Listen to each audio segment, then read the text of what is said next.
What's going on, guys? Your boy Amazing. We're back with another video, and in today's video, guys, I'm going to be discussing should you continue summoning on the Traitor Meliodas banner as a free-to-play player.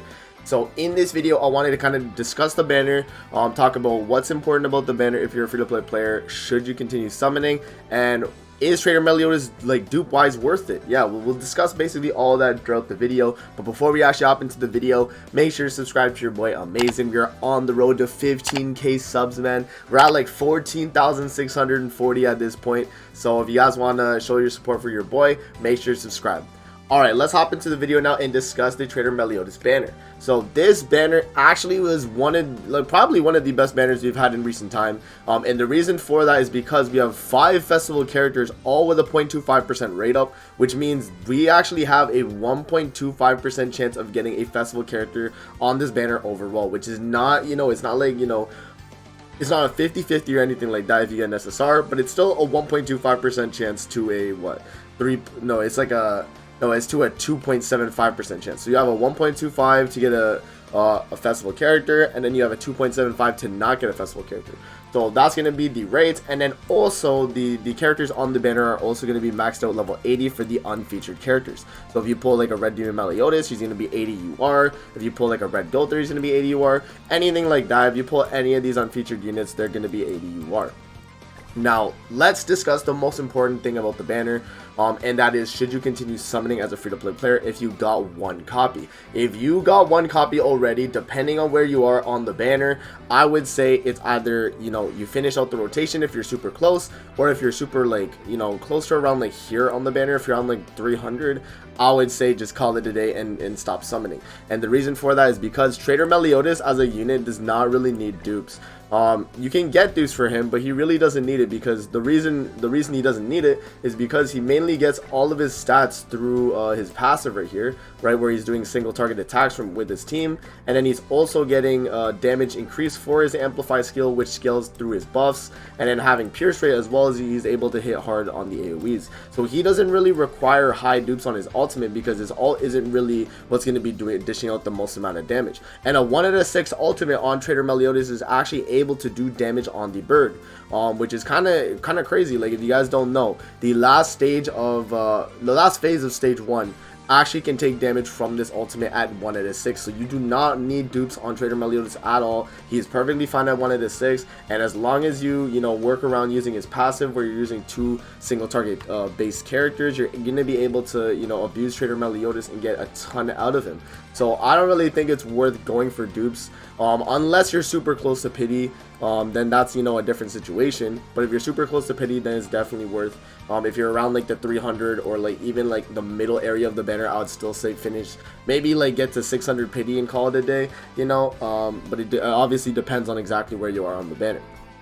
Now, discussing the units on the banner themselves, because I kind of briefly went over it, being that the festival units are here. We have Goddess Elizabeth, Cusack, Light Ludociel, Hijacked Goldther, and Traitor Meliodas as the main featured festival characters. All of these characters are very good. Goddess Elizabeth still having a revive nowadays. She's also able to actually help Traitor Meliodas as well, because she's able to stun, which is also a single target ability, by the way. So she's able to give buffs to Traitor Meliodas. She has a shield, she has a revive, she has a reflect ultimate. Really good character right there. Cusack, lately I've actually been working on Cusack myself as a unit. I've kind of built him up myself, and he's not actually a bad character to run with Traitor Meliodas. And the reason for that is because he's actually going to increase the single target damage on the enemy if you're a demon ally by 40% of the enemy's increased max HP if you do not crit, which Traitor Meliodas in PvP, if you are using him right, he's not always going to be critting opposing Traitor Meliodas, is because they're going to be getting their all stats buff just like you. So if you're not able to crit them, you're actually going to be doing more damage because of it. So that's really good right there. And because of all of that, I think Cusack is not a bad character to actually pull on the banner, because he's gonna work well with Traitor Meliodas. Margaret Ludo is actually a really good character as well, and the reason for that is because she's actually going to apply a buff that's going to increase Meliodas' damage as well if you do run her alongside Meliodas. She isn't going to increase the single target bonus that she gets, because she has only AoE cards and only a single target ultimate. That's the only thing that she's really going to use to help benefit. But she will have this buff right here, and if you can get it to a rank 3. That's 5 buffs onto Meliodas that you can give him for his amplified damage. And Margaret as a character overall is still a really good character. Same with Kuzak, they're both really good. And you don't need to run them with Traitor Meliodas for them to be good as well. So, you know, not bad characters to pick up. And then we have Hijacked Goldther here, or F2P Goldther. I don't really like F2P Goldther personally, but he as a unit is really good, I can't deny.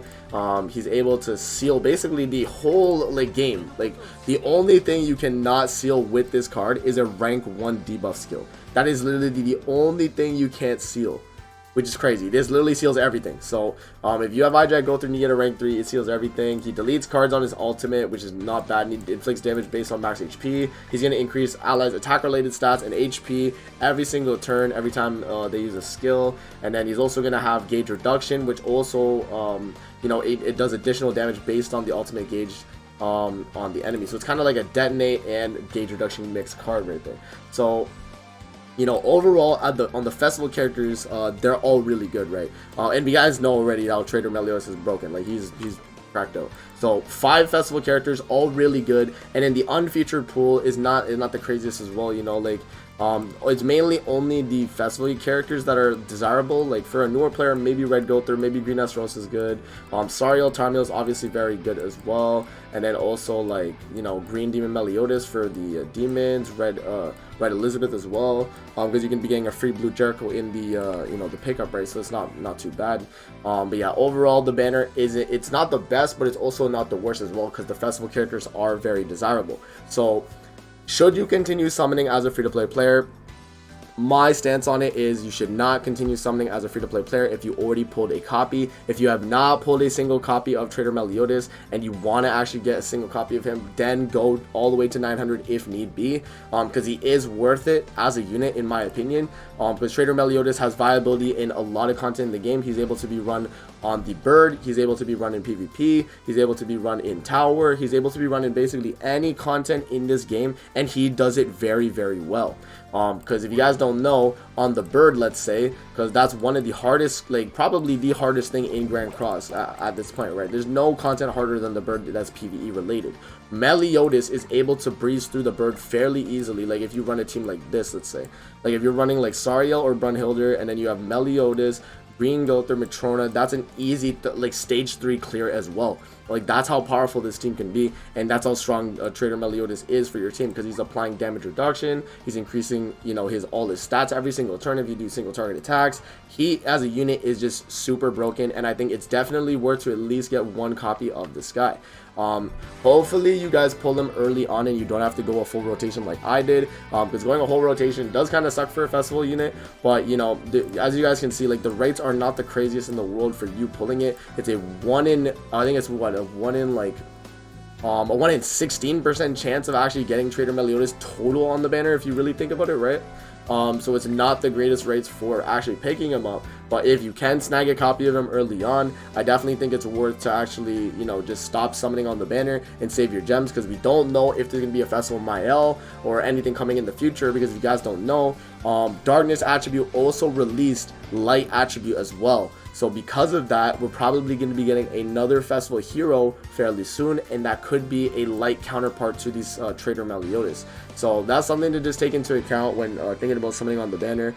I would say, again, if you do not have a single copy of Traitor Meliodas and you really want to get him, I would say it's worth it, because he is a really good unit. If you are, you know, let's say you're at like 810 on the banner and you already have 1 copy of Traitor Meliodas, I would actually not think it's a bad idea to finish out the rotation, even though I mentioned earlier that the dupes aren't really worth it. Traitor Meliodas as a character, even when getting dupes, will increase the CC, and it will also increase the damage on the ultimate. So it is not like a bad idea to actually pick up the dupe. So I would say if you're super like late into the banner, then definitely make sure to pick up the dupe. If not, then just finish where you are on the banner, and then just save for the next festival or get outfits. Because if you guys don't know, we also have costume discount as well in the shop. So a lot of things you guys can do depending on your situation, but I would say generally, if you got 1 copy of Traitor Meliodas, just stop summoning and skip out on everything else on the banner. That's going to be it for the video. I hope you guys enjoyed. Don't forget to like, comment, subscribe as always. If you guys want to see more videos like this, definitely let me know in the comment section below, and I'm going to see you guys in the next video. Peace out and have a great rest of your day.